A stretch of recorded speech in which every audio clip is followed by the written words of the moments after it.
So it's perfect weather for today's conference. Tapas, Ayurveda, heating, making rasayana and getting energy. So sapta-dhātu-prekṣā, an amalgamation of Ayurvedic element in Prekṣā meditation.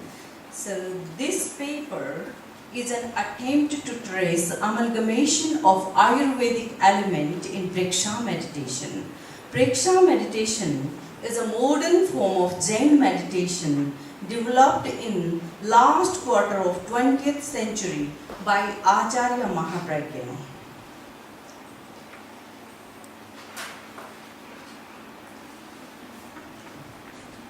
The 10th head of Jaina Śvetāmbara Terāpanth sect.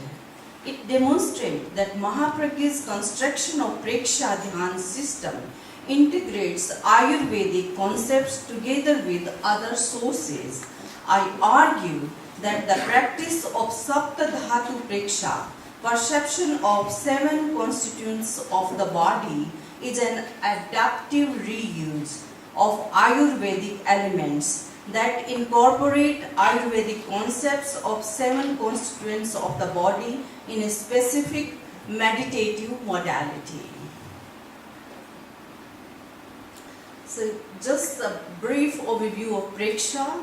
The term Peha in Prakrit language comes from Ācārya Sutra, which is dated 4th century BC, and then Dhyan, Jhan, and then Prekṣā is a perception meditation which comprises 8 limbs, Kayotsar, bodily relaxation with self-awareness, Antaryatra, inner journey, SOAS Prekṣā, perception of breath, Sharira Prekṣā, perception of body, Chaitanya Kendra Prekṣā, perception of psychic centers, Leshya-dhyan, perception of psychic colors, contemplation, Anuprekṣā, Bhavana, auto-suggestion. So these 8 limbs. Today I am concentrating my topic on the Sharira Prekṣā.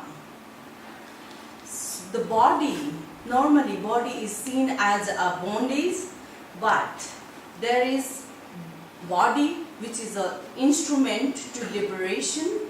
So in Uttaradhin Sutra, Sharira Mahu Navatti, Jivo Utchai Navyo, Sansaro Annavo Butto, Jam Taranti Mahisino.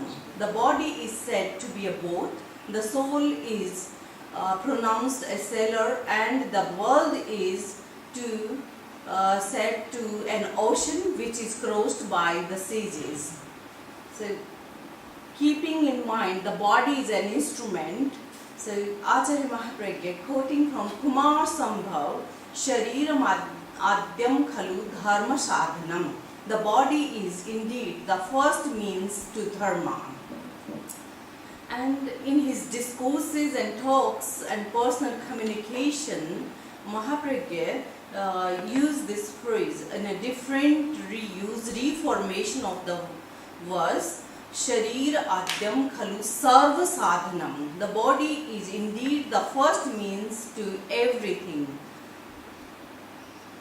So the Sharira Prekṣā, under this Sharira Prekṣā, sapta-dhātu-prekṣā was specific use because during the 1980, Ācārya Tulsi created a new order. As you all know, Jain monks and nuns have 5 great vows, and they always walk on foot journey throughout India, Nepal and Bhutan. So this is the area of their walking. But Ācārya Tulsi thought that Jainism has a message of non-violence, peace and ahimsa, so should travel far and wide. And he created a new cadre known as Saman Order on 9th November 1980s. And after the creation of this order, when Samanis started their first trip to London, at that time Ācārya Mahāprajña created this new system of sapta-dhātu-prekṣā to enhance and improve the physical and mental capacity of the Samanis. And so the sapta-dhātu-prekṣā is very much related to the Saman order. and he mentioned the sapta-dhātu-prekṣā in his book तुम स्वस्थ रह सकते हो, भीतर का रोग भीतर का इलाज, and भीतर की ओर. And fabulously, the last year of his life, he penned his autobiography, Yatra Ek Akinchan Ki. In his autobiography, he mentioned that he studied thoroughly Charak, Susrut, Ashtanga Hriday and many other treatises on Ayurveda. And his view about Ayurveda, that this is a long-standing tradition of Indian culture, history, health and rejuvenation. So to understand Buddhism, Jainism, Hinduism, one should understand Ayurveda. So Mahaprajña concludes that Ayurveda stems from the tradition of sages who were practitioners of yoga and meditation. For Mahaprajña, in its preliminary stage, Ayurveda was not developed empirically in laboratory, for example, but through the process of meditative practices. Based on the personal meditative experience, Mahaprajña claims that Ayurveda and Prekṣā-dhyāna have some common features. Ayurvedic medicine, he claims, is not only conducive to physical health, it also has enormous potential to engender spiritual growth. And throughout his life, he always insisted the Dharma Sangha, 1000 monks, nuns, that try to move towards Ayurveda because it has less after effect, less side effect and more spiritual. So that's why his emphasis on Ayurveda. The sapta-dhātu-prekṣā is a synthesis. Prekṣā therapy. Prekṣā is a meditation, Prekṣā is a yoga, and Prekṣā is also a chikitsa. So Ayurveda, under the sapta-dhātu-prekṣā, he incorporates Ayurvedic components of dhatus, then psychic center, mystic centers in the body, or the dense electromagnetic centers in the body, then mantras, seed mantra and color visualization. So in 1940s, Ācārya Mahāprajña already developed the color meditation, which is popularly known as Prekṣā-dhyāna, chakra meditation, which is in the terms of Prekṣā meditation, psychic centers. In the process of construction of Prekṣā meditation, he clearly mentions that his sources are vivid, which of the Jain tradition and non-Jain tradition, and also Ayurvedic astronomical. In his biographical record, we find that non-Jain text has been explored in this journey of Prekṣā meditation. Sapta-dhātu-prekṣā is a post-Prekṣā meditation effort enhance the capacity of the Samanis. So the sapta-dhātu-prekṣā, the 7 ingredients, so he designed his system with dhatus, then psychic centers, then mantras and its benefit. So different centers have different benefits and different mantra charge the psychic center, and the color visualization enhances the capacity and one can get the desired result and fast result of the meditative practice through the visualization of the color. So he draws upon the Charak Sanghita. So Charak Sanghita, the 7 dhatus, and mass produce a very long, deep history of sapta-dhatu in his paper, and there he given that how sapta-dhātu has different modes and different names, and sometimes not only sapta-dhātu, something more. So I'm not going in that detail.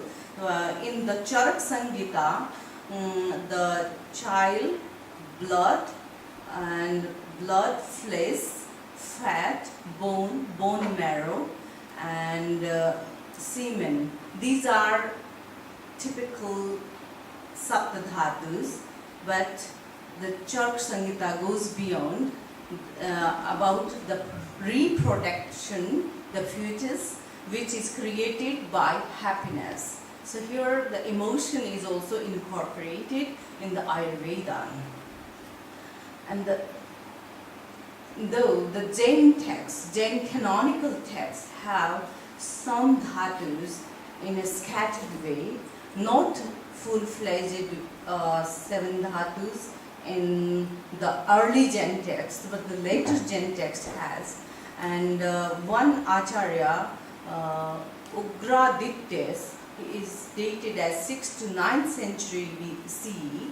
So his treatise Kalyanakarak, so he also mentioned these dhatus from child, which is produced from ingested food and drink. Blood is generated, and from blood, flesh. Then so all 9 names are there in his treatise. And then, from bone marrow, white semen. In this treatise, there are taught as 7 constituents. All these 7 constituents. And then a Digambara text, Dhavala, which also mentions about the dhatus, the child, blood, from blood, flesh, and from flesh, fat, from fat, bone, and bone to bone marrow, from bone marrow, semen, and from semen, an offspring, praja, so is produced. So Dhaula goes in more detail with the sapta-dhātu and karma theory. So in the karma theory, Dhaula discussed the types of karma related to these dhatu, because dhatu is related to body. And in the Jain context, out of the 8 main karma, the nam karma is related to the body making karma, known as body making karma. So all bodily aspects are related to nam karma. Sthira nama karma render the stability of the dhatus, while the asthir nam karma renders transformation to it. So we need transformation as well as stability. If only transformation, then dhatu ksharan, dhatu is going towards decay. And if there is stability nam karma, then what is eaten, what is intake, we can use it properly. So this karma theory explains, and there is a big detail about how what is the time duration, how these dhatus change into the one another. So it's a big topic discussed by Jaina Ācārya. So here again in the sapta-dhātu-prekṣā, I thought the adaptive reuse, how I fix myself, my argument in. So mass is there, and fresty and mass, according to them, in contrast to the simple reuse, adaptive reuse is not merely the repetition of a previous use. So out of plastic, if it is recycled, they made a different plastic. But normally the same thing or similar product, or maybe lower category product. But here the adaptive reuse is more powerful than simple use. So it implies more than an item just being used again. In adaptive reuse, the reuser expect his or her audience to recognize the reuse element in order to achieve a well-defined purpose, as for example, adding prestige, credibility, etc. to the newly created item. Adaptive reuse may involve a more substantial change in the uses. So in the context of sapta-dhātu-prekṣā, I can see that it is not merely talking about the body elements. It goes beyond the mental elements, the spiritual element, and the physical strength, mental strength. So Ācārya Mahāprajña, through his own experimentation and through the exploration of different retiles, he developed this system. So I can see it as an adaptive reuse. And so the Chaitanya Kendra, so if one can meditate on these psychic center, and interestingly, Ācārya Mahāprajña mapped this Prekṣā meditation on the modern scientific anatomical aspect. So he mapped all the psychic center nearby the glandary systems. So this is one aspect. Then he presented a synthesis of Prekṣā-dhyāna. So again, Prekṣā-dhyāna is not only color, but it is psychic color coming from the filtration of the karma layer, emotion layer, and then it became a color and which made a big impact in the personality. So he used the Prekṣā-dhyāna, then the Ayurveda and Tantra. So Tantra, the syllables, the seed mantra, mystical or esoteric mantra, but I can say this is a Jainized form because in 11th century Jnana by Subchandracharya and 12th century Yoga Shastra by Hemchandracharya, they already Jainized these mantra, and Mahāprajña used almost all the same mantra, the 1-2 syllables on particular psychic center. So the Ayurvedic compendium presents the herbal formulation, enhance the capacity of the synthesizes Ayurveda, Tantra and synthesization of the Prekṣā meditation with the psychic center, and which is a way of synthesization and amalgamation of the Ayurveda in a new height. So Ācārya Mahāprajña found a need of special practice for the Samanis traveling abroad first time during 1980s, and 7 dhatus being healed by the mantra is known as a practice. Here the mantra drawn as a Jainized version in the Prekṣā package, and his construction of sapta-dhātu is not one of his own kind as he's formulated others such as package of Kayakal, Prekṣā and other Ayurvedic elements. So still I'm waiting for the next paper. I'm not using that all today. So I would like to thank organizers that given me this chance, and again I would like to thank all the helping hands in the last minutes that making me and boosting my energy. Yes, you can, and I did.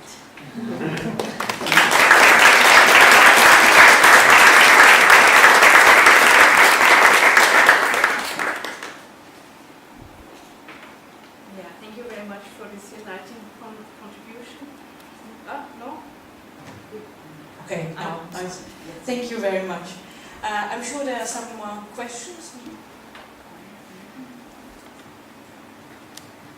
I was delighted to see the Kalyana on your PowerPoint presentation, and I was wondering, so this is obviously a work written by a Jain, Jain, and I was going to ask you how important for the Jain community are Jain medical texts, and do you have, I mean, obviously he seems to have orientated himself on Jain medical texts, especially also on Charak and so on, but would you say that the Jain medical texts were a particular inspiration for your community when looking for suitable health practices?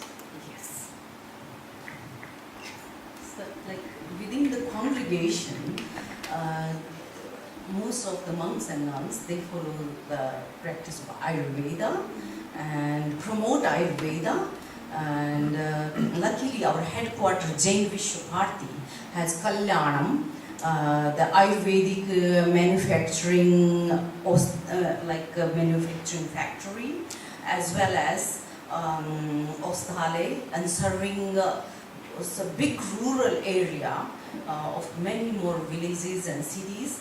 So Jain people are very pro towards Ayurveda because Ayurveda has less violence than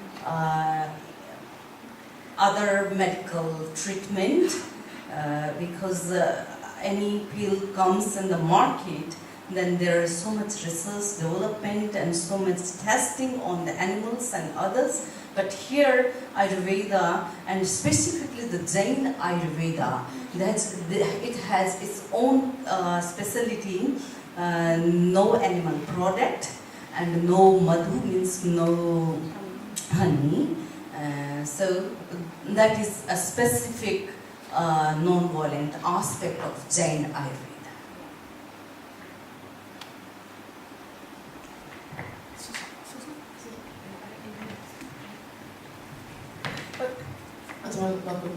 I was just wondering if you could say a bit more about how you use these meditative practices, and do you do them before you travel? Do you do them on the airplane? Do you do them, and how efficacious do you find them?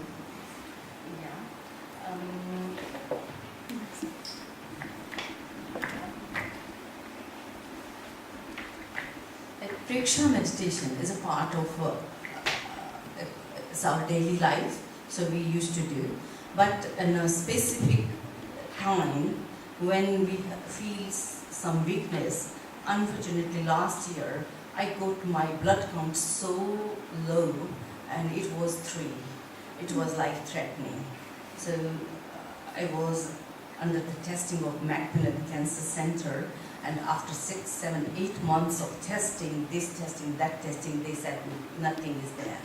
But I was constantly meditating on the center of health and constantly meditating on some sound like a small mantra, seed mantra. So whenever we have some disease or something, then we have a compendium, and that is known as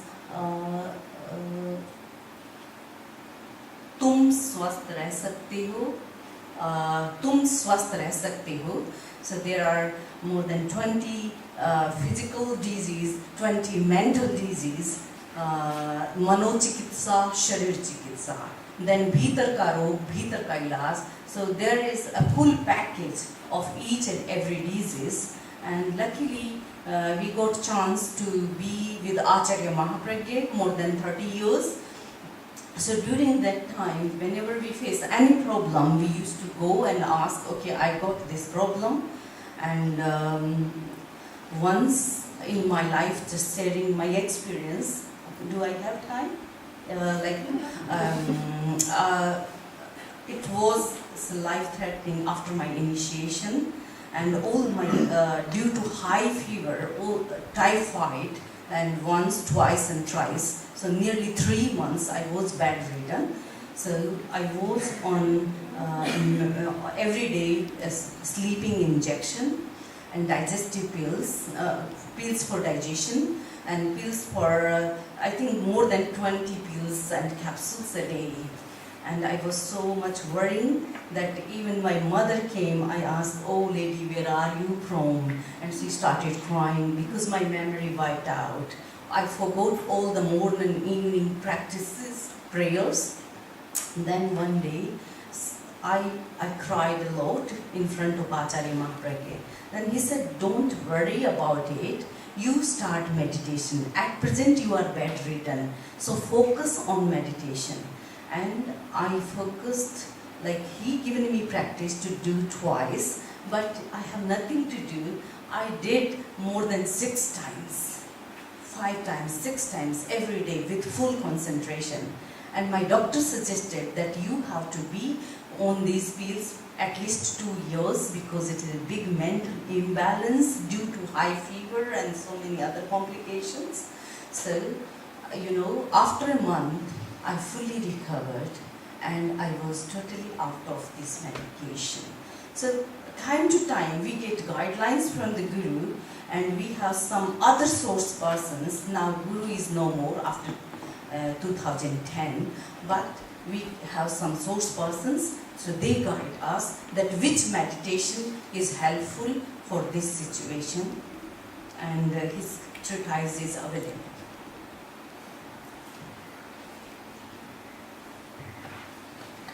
Thank you very much. I would be interested in the physiological background of sapta-dhātu-prekṣā.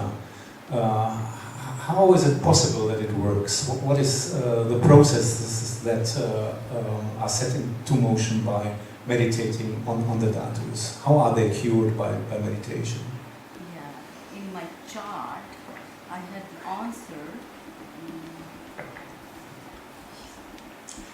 Like where mind goes, energy flows, and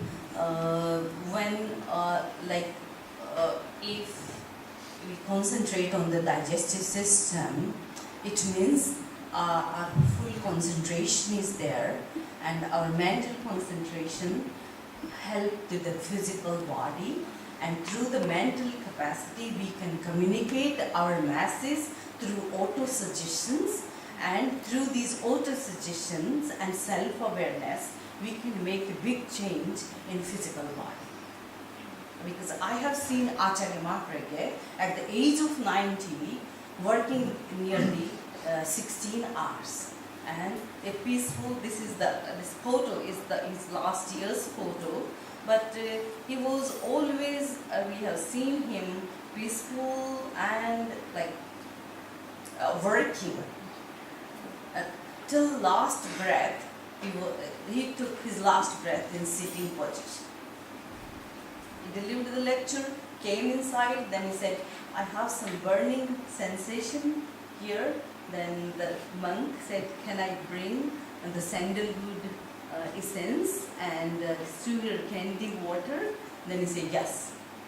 And within 30 seconds, he took his last breath.